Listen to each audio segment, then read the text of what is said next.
জনকে ধাওয়া দিলে তিনি আত্মরক্ষার্থে পুকুরে ঝাঁপ দেন। তবে শেষ রক্ষা হয়নি, সেনাবাহিনী তাকে জল থই থই পুকুর থেকেই উদ্ধার করে, বা স্থানীয়দের ভাষায় গোসল করিয়ে আটক করে। এরপর থেকেই শুরু হয় পলায়নপর ব্যক্তিদের বিচিত্র সব কৌশল। দৌড় প্রতিযোগিতা নাকি অভিযান? গতকালকের অভিযানে পালানোর দৃশ্যগুলো ছিল অনেকটা অলিম্পিক দৌড় প্রতিযোগিতার মতো। সরু গলি দিয়ে যৌথ বাহিনীর সদস্যদের ধাওয়া আর অভিযুক্তদের প্রাণপণ দৌড় দেখে মনে হচ্ছিল এই বুঝি সেনাবাহিনী এগিয়ে গেল, আবার পরক্ষণেই কোনো গলি বা বাগিচায় ঢুকে পড়ে জনতা বা অভিযুক্তরা লিড নিচ্ছে। অভিযানের সময় বেশ কিছু বিচিত্র দৃশ্য ধরা পড়ে।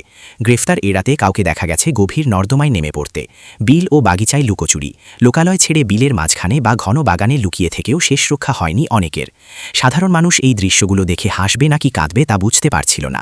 একদিকে অপরাধ দমনের স্বস্তি, অন্যদিকে মানুষের পলায়নপর ভঙ্গিমার বিচিত্র সব রূপ সামাজিক যোগাযোগ মাধ্যমেও আলোচনার জন্ম দিয়েছে। বর্তমান পরিস্থিতি: যৌথ বাহিনীর পক্ষ থেকে জানানো হয়েছে সুনির্দিষ্ট অভিযোগের ভিত্তিতে এই চিরুনি অভিযান চালানো হচ্ছে।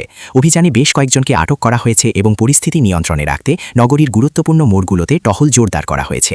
তবে স্থানীয়দের মতে গতকালের এই দৌড়াদৌড়ি চট্টগ্রামের মানুষের কাছে দীর্ঘকাল এক অদ্ভুত স্মৃতি হয়ে থাকবে।